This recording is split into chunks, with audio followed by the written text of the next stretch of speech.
cannot just disregard the 31 million voters. We cannot. We have to rise up, emphasize. Ayaw na namin sa iyo. We are terminating you. At kung marami tayo nationwide, all over the world, OFW sabay-sabay yan, lahat ng tao sabay-sabay,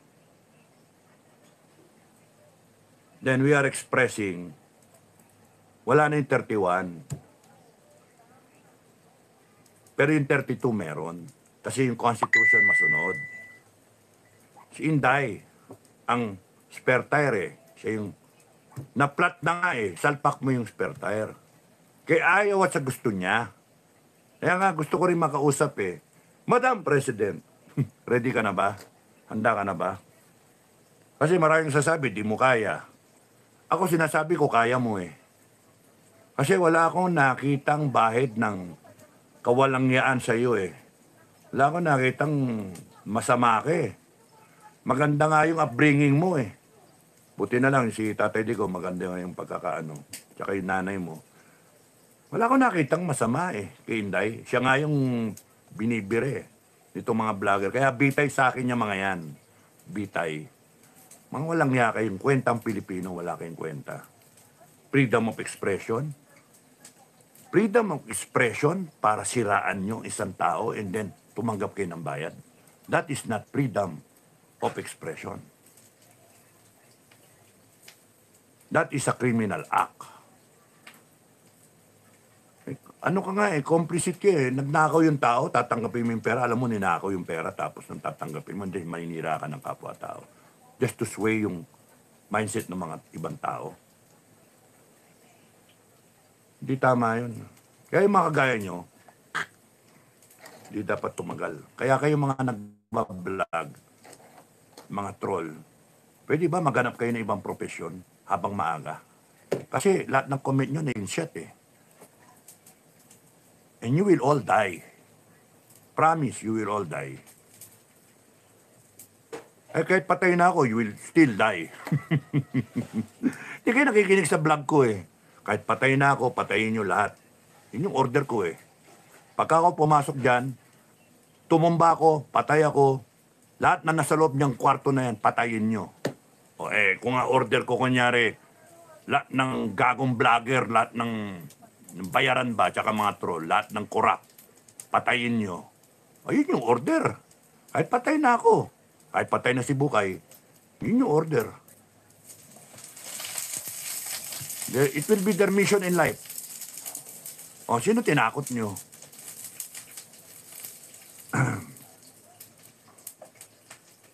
Paskong Pasko, no? Kamatayan. So,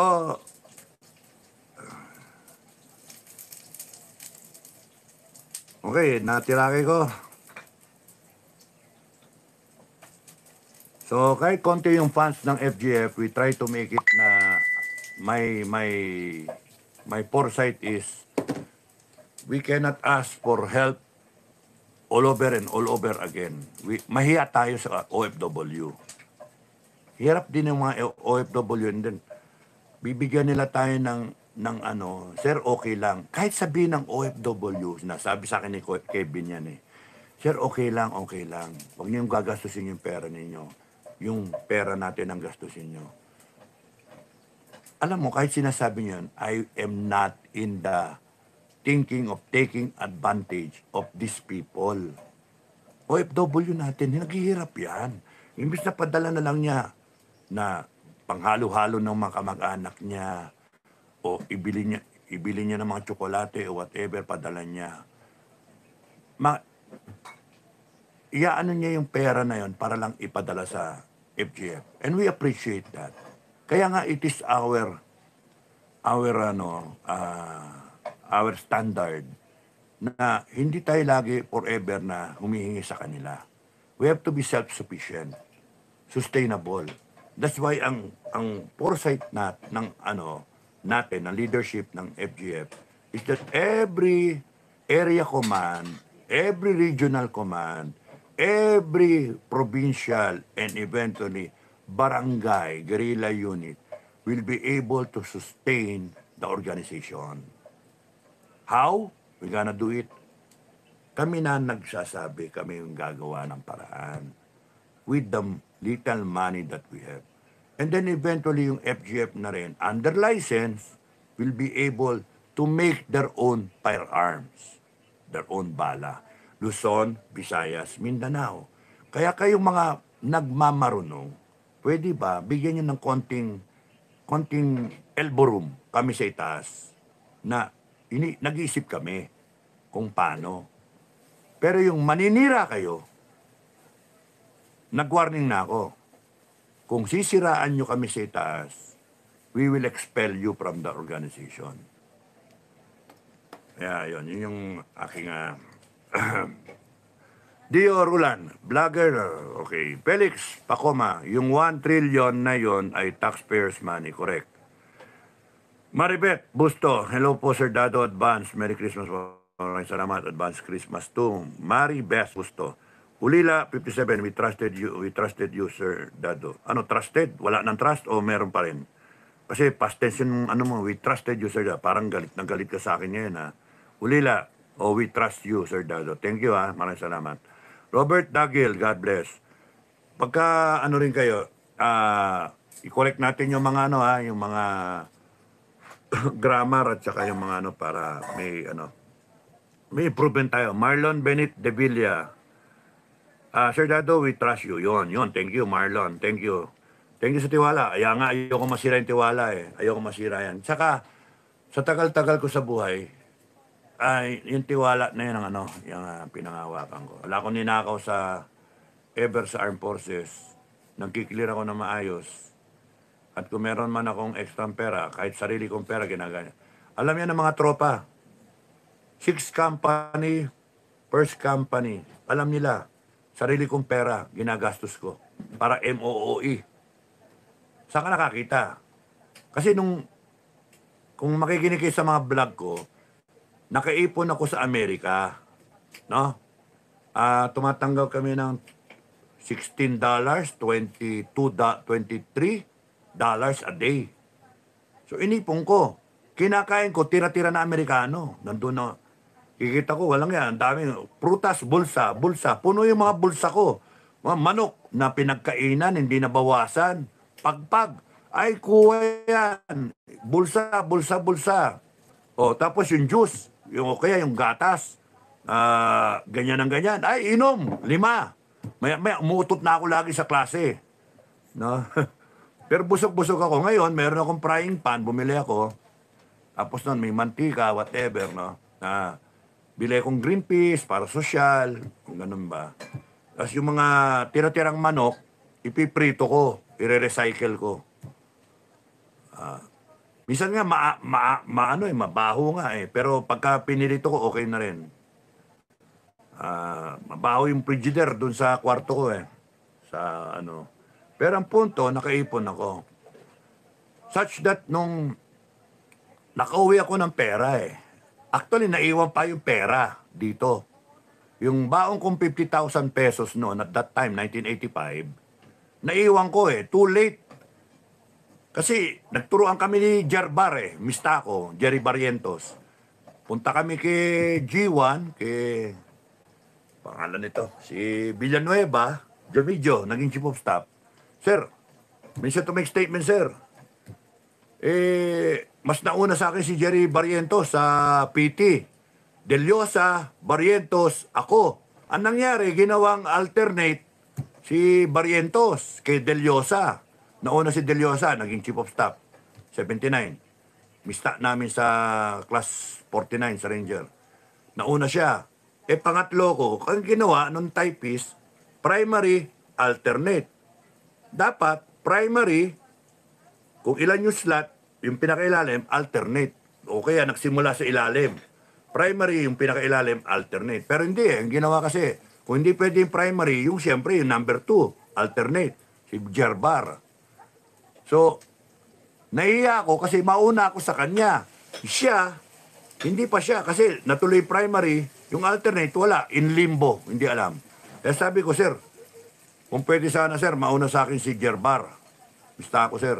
Eh, di ko inasikaso yung papeles ko, passport, lahat. 1 week to go, ha?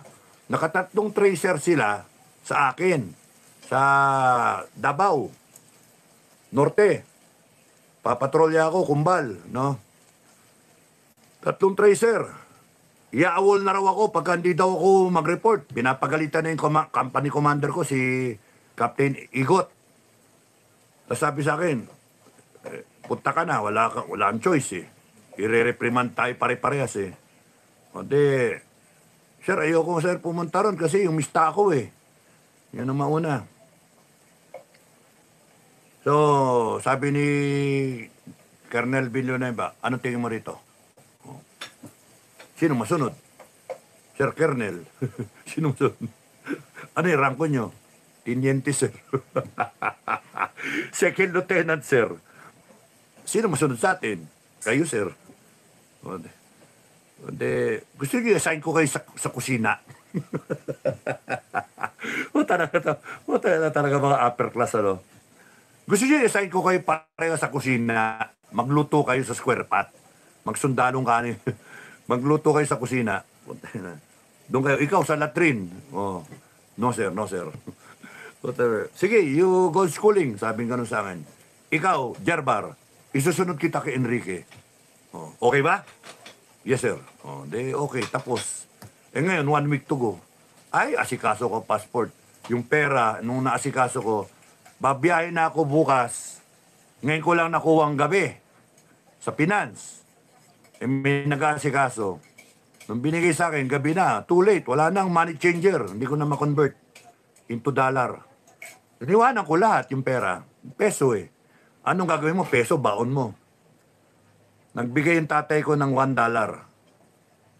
$1. Tsaka isang si Captain Abiñante, nagpapabili ng Pacmayer grip. $1. $2 ang baon ko. Parang ng putya yan. Wala akong kapera-perang baon lang yan, dintik yan. Di punta ko doon. Pero nalaman ko, makakaipon. So, naiwan ko yung 50, binay and sell ng brother ko sa kotse. Buy and sell, buy and sell, buy and sell. Ngayon, pagka kumikita, kinukuha ko ngayon. 20,000. Gawin kong MOOE. Di, pasasara ko yung isang nightclub. Sabihin ko yung mga bata, baka matay na tayo. Sige, sarado natin buong nightclub. Di, kami ngayon na may kami ngayon yung pinakasiga-siga doon. Inom kami. Manonood kami ng mga model, cultural dancer. Tapos, may raffle pa. Pero yung mga may asawa, nasabi ko, ito, pang motel ninyo, i-date nyo yung mga misis nyo. Mga kalukuhan ko nun. Kaya alam ng mga bata yan, na di ako umaasa sa MOOE. Kahit nung nasa Nika ko, kahit meron akong katiting na allowance, pumupunta sa mga bata. Itong kalawawawi. Sa mga kasama namin security. I'm an independent guy. I do not need government money to survive. Kaya I do not rely on other people's money to survive. Ito lang nga, napilitan tong sa FGF kasi nga kailangan nung may mga, kinakailangan i-channel na yung pera eh. Kinakailangan i-channel itong mga gustong tumulong, walang padalan eh. Imbis na kung kani-kanino, i-channel na lang sa isang account. Ayun, yun yung nangyari. Kaya I decided na, sige, ako na lang ang hahawak. Total, kaya ko naman na yung tukso. Ayaw ko sa iba kasi baka matukso eh. Sorry mga kasama. Mahirap eh. Robert Dugil, God bless. Thank you. Marlon Benitevilla, Sir Dado, we trust you. Thank you. Olan Oche. Yung ibang vloggers pupunta sa rally. Kunwari sila nag-organize pag nakakuha ng maraming likes, shares, and view. Bigla ring magpapaalam, sasabihin, lobat na cellphone. Ginagawang gatasan ang mga rally. Kaya nga diba, okay yung one time, big time. Mga vlogger, I-announce ko kung kailan yung one time, big time. Punta kayo doon, dala kayong drone. Dala kayong drone, mag-live kayo, sabay-sabay. No. Kung pwede, hatiin ko, hati tayo, hati kayo, merong gabi, may umaga. Team A, Team B, para continuous yung coverage. Anyway, it will only last probably 3 days. Maximum na yung 1 week. Dala kayo ng may pera kayong kinikita, bili kayo ng mga 2, 3 na redundant ba na, ano yung tawag doon? Charger. Ang tawag doon? Nakalimutan ko. Power bank. Buti pa si Mami, alam ang galing naman ni Mami, nakikinig. Nakikimarites. Baka masunog yung niluluto nyo. Nakikimarites, power bank. Maganda yung solar. May solar kayo, may electrical kayo. Charge nyo na sa gabi yung 2. And then, ako binigay ko kay Bukay yung isa Oh. Pero ba ako isa dito na solar. Pero bibili pa ako. Bibili pa ako ng 2 para may magamit din si Bukay. Para tigalawa kami. No?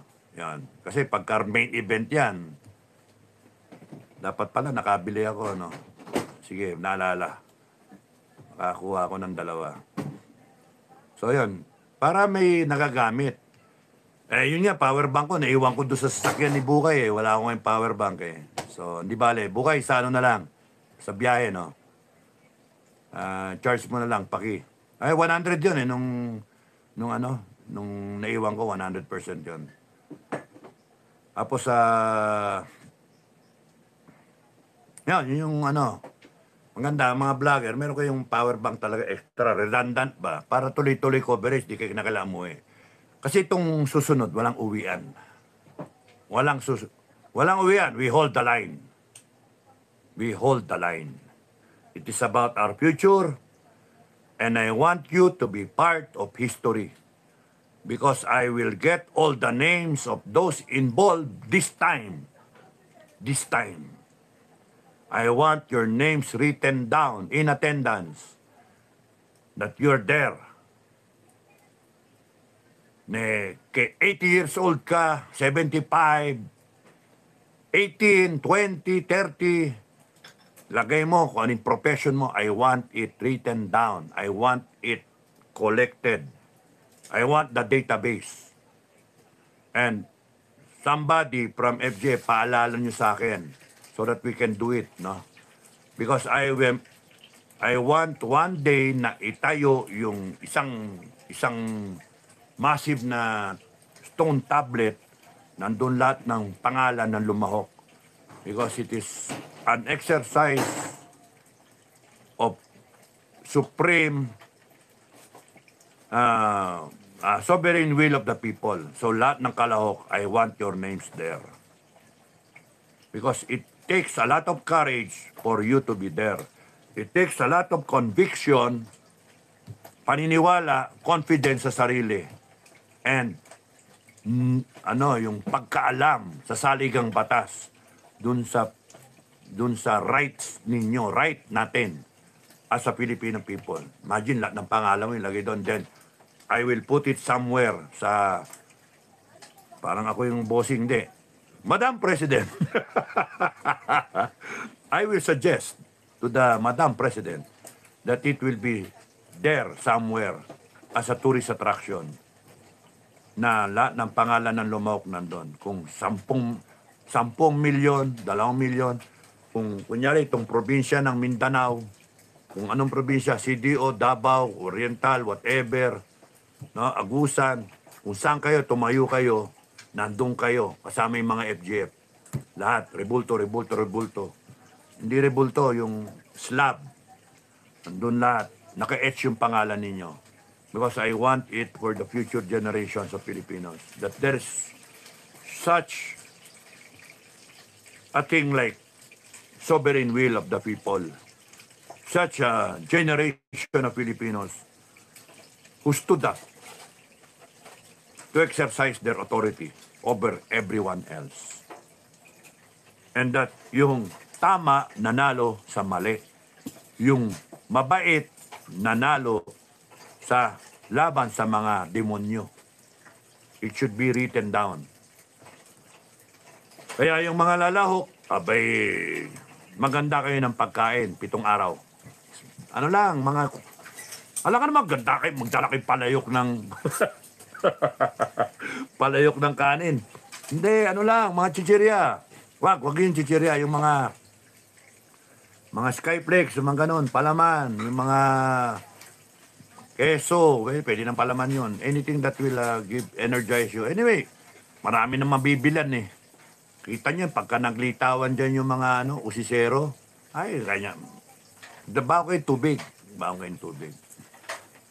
So, yung mga organizer, make sure na meron tubig, ha? Yung mga nagbo-volunteer ng tulong, make sure may tubig, ha? At saka, portalet. No. Ay, mausap na kayo ng portalet na yung uupahan ninyo, ang sasabihin na lang kung saan. Diba? Portalet. 5 lalaki, 5 babae. O kaya, 20 lalaki, 20 babae. Ganong karaming tao, no? 20 lalaki, 20 babae. So, laging lalaki, babae, meron dyan. After 150 meters, lalaki, babae, meron na naman. 50 meters. Okay? Kung yung stretch ng EDSA, kukumputin mo, 1 kilometro, ilan yung kailangan mo, di ba? Every 50 meters. 1,000 divided by 50, the 20, 20, 20 lalaki, 20 babae. So, meron, nakaplano. Yung buong stretch ng EDSA, sa shrine, kung doon. Kung doon, grabing traffic yan. Kaya nga, it has to end in a few days. Kasi yari economy natin pagka ganun eh. At saka ayoko nung, paano kung ikaw yung inabot na atake sa puso, mamatay ka sa, walang dadaanan eh. Ay, nako. Malacanang, maganda kayo. O paano na, PNP, maganda kayo. O sabi ko pa rin, mga taong bayan, maganda kayong ribbon, bigay nyo sa PNP tsaka sa AFP. Kung nakaputing ribbon, kakampi. Make sure, isut nila. AFP, PNP ha, suot nyo. Pag hindi nyo suot yun, kalabang kayo. Pukpok abutin nyo. Hostile, yung crowd, hostile. Kasi galit eh. Galit. Ngayon, kung gagamitan nyo ng baril, ay, revolusyon. Mag-uwian niya, kuha yan ng baril. Ang kalaban nyo, 4 na milyon na baril. O, ilan ng baril nyo? Isip kayo, ha? 4 million registered firearms. 1.8 million, 2 million registered owner. 1 million loose firearms. So, pagkakalaban nyo yung 2 milyon na lang against kayo all over the country, ang laking problema, di ba? Kaya wag na wag kayong gagamit ng beng-beng. Ngayon, mga taong bayan, siguro din ninyo, yung kabila ninyo, kaliwa kanan nyo, kakilala nyo. At pagka merong mag-attempt na manggagago, sapakin nyo. We clean our ranks. Sapakin nyo, kung komunista yung gagong yan, bayad yan para manggulo, para masira tayo. Para masira kayo, mapuwersa yung armed forces at yung PNP na banatan kayo kasi may nambato eh. Kaya, you police the ranks. Ang hirap nitong kalaban eh, kriminal eh, tsaka mga demonyo eh. Okay. Kyon, when it comes to money, cannot trust anyone. Lalo na sa hirap ng buhay ngayon, temptation yan. Correct. Correct. Kaya nga gusto ko centralized. At least ako, alam ko, hindi ko kailangan yung pera.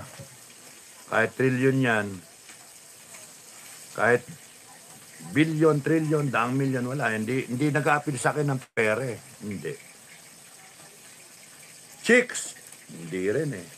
Ayaw ko na rin. Wala eh. Posisyon? Wala rin akong na-ambisyon na posisyon. Madam President, wala akong na-ambisyon na posisyon. May nagtanong sa akin eh, tapos wala akong na-ambisyon na posisyon, Madam President. Matapos to, mas gusto ko pang mag-ano na lang ako, matulog, mag-alaga ng aso, sariling buhay. Mali yung pinasok mo kasi. You're so sweet a person, Madam President. You're so sweet a person. Tapos nun, na national problema, kita mo ang dumi ng politika. Kaya ayoko ng politika, yung dumi. The only reason na babalik ako kunyari sa gobyerno, if you do invite me, babalik ako para ayusin. Other than that, walang paki. Mga gago tong mga politiko kasi natin. Bastos mga gago. Kunwari sila yung mababait. Sila yung matitino. Pero wala na Eroded sincerely na yung yung moral values ng Pilipino. We have to straighten it. We have to correct it. And you can only do it with a revolutionary government. You don't have to declare it. You don't have to declare it. I will declare it. Filipino people will declare it already. So malinis ka na. I will declare the revolutionary government. In my capacity as representing the people of the Philippines. And the people are with me. We will declare a revolutionary government so we can sweep lahat ng mali, lahat ng gago. And then, nasa sa iyo, Madam President, kung itutuloy mo. Because we will give you the power. Taong bayan, hindi military magbigay sa'yo ng power, taong bayan. And we will support you. And we will fight all forces who will try to destroy you. Taong bayan, iba yung power ng taong bayan. Ako nga, ngayon ko lang nalalaman din Ngayon ko, kaka-vlog. Ngayon ko lang putya, grabe pala taong bayan, ano? Putya, grabe pala tayo, no? Ang sarap pala maging taong bayan, ano? Kasi pagka-government ka, you go down. You go down. Ito, taong bayan, nasa pedestal tayo. Pare ko, mga mare, nandito tayo sa taas. Constitution is below us. We ordain and promulgate the Constitution. We ratified the Constitution. We decided what to adopt in the Constitution. We can amend the Constitution, therefore, nandito tayo. Constitution. Everyone else, President, Vice President, Secretary, Legislative, Judges, AFP, PNP, subordinated sa Constitution. Imagine nandito ka, and then papatakbo ka ng presidente, you are allowing your to be the subordinate of the Constitution and the people of the Republic. I'd rather be nandito ko. Ngayon ko lang nalaman yun. Dahil sa putragis kayo mga magnanakaw kayo. Thank you thank you. Ngayon ko lang binasa yung Constitution at ngayon ko na intindihan yung spirit ng Constitution. Nung nasa Kadete kami, nung pinag-aaralan, wala yan. Nung official ako, wala yan. Basta sumumpa tayo ng Constitution. Pero ngayon ko nadama talaga at pinapadama sa inyo. Grabe ang power ng taong bayan. Everyone else is subordinate to us. And we cannot be frightened. We cannot be terrorized by these people. Sila na nga nagnako, sila pa yung may katuwiran, mga gago kayo. We have the power. The power to pay taxes. The power to stop paying taxes. The power to swelduhan lahat yan. Imagine that. Tapos tatakbo kong politika para masubordinate ako. Susumpa ako. I will uphold the Constitution. Mali no? Mali yung mahirap yung politika. Kasi yun yung tamang politika. You have in your mind good governance. You subordinate yourself to the Constitution, to the Filipino people. Second-class citizen ang politiko. Second-class citizen ang military. Pasalamat kayo, AFP, at ipaglalaban namin na magkaroon kayo ng budget na 1 trillion. Kung ayaw ninyo, disbanded kayo, yung bagong AFP ang merong ganong budget. Ganong ka-powerful ang taong bayan. We will make a point na henceforth 2025, the budget of the AFP